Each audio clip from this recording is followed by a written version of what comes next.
I'm here with Alessandro Arienzo. He's a member of ETUCE's Higher Education and Research Standing Committee. And Alessandro also represents us on the Bologna Process working group on the Lisbon Convention and Recognition. Yeah, on recognition. What is the Lisbon Convention? Start us off on that.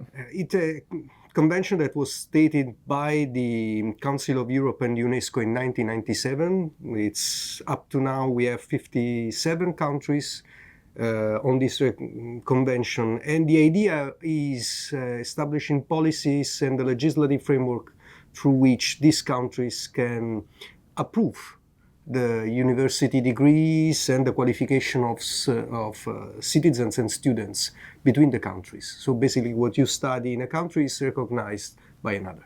Okay, and in the Bologna process, mobility of students and education workers, teachers, researchers is a top priority. So what is the role of this mutual recognition of qualifications? Why is that so important as part of Bologna? Well, the relevance is that usually it's quite difficult for students to have their studies recognized from a different country, from the country they live. For example, if you study in Italy and then you want to move in Germany and you want to have recognized what you have done in your university. This convention should help in addressing the need for a broader policies among states to recognize what you have studied in your countries. This is all the main task. There are also other side tasks which are also very interesting. Okay, and so within that, you're part of the Bologna Follow-up Group, working group on the Lisbon Convention. What are you discussing in that working group, and why does it matter to ETUCE member organizations across Europe and ultimately the researchers that we all represent? But let's say this is a matter that it's in the first responsibility of states. No state can be obliged to adhere to the convention, which means that basically what we are doing now is to have a picture of the policies applied by the different states, the state of the art in recognition between the states, and trying to develop the tools that can enhance the policies. For example, sharing best practices. Is important. It is indeed so much important because we know in university that we need to improve degrees with joint degrees and degrees between different universities in different countries. And if we want to enhance that, then we need to support students and to provide with a legislative framework to have their path recognized everywhere. It's not easy, obviously, because there are a number of issues. One is the difference between recognizing a title and recognizing the learning outcomes that you have. And indeed, the issue of academic freedom and autonomy of the institutions.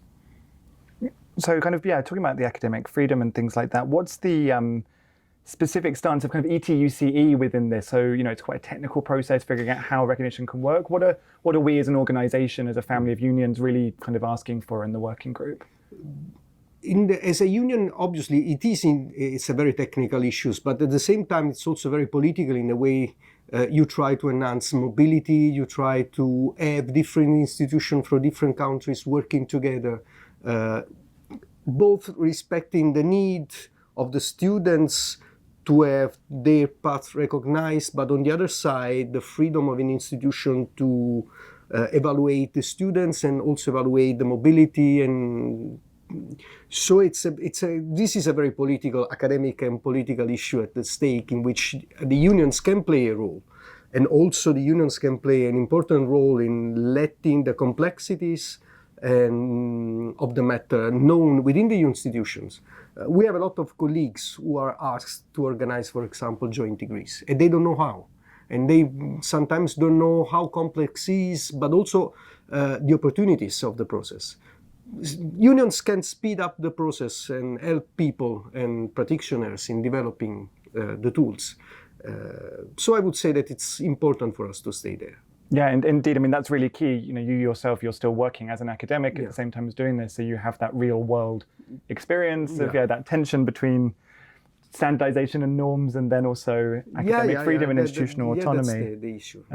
We're heading very soon towards the Ministerial Communiqué that will come out of the Rome meeting. Specifically on this kind of mutual recognition, is there one or two things that you really want to see in that communique? What is it that we're hoping to get out of that in June?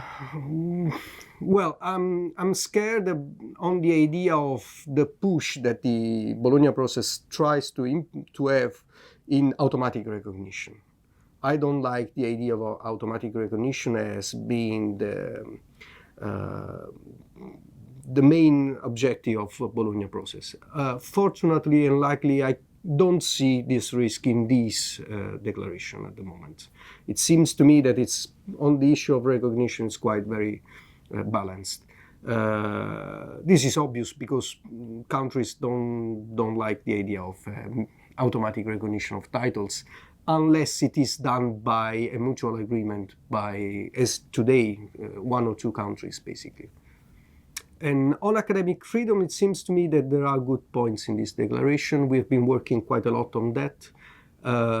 As a unions, we have proposed amendments, we have proposed ideas, and it seems to me so far that these ideas and amendments have been accepted, and which is it's a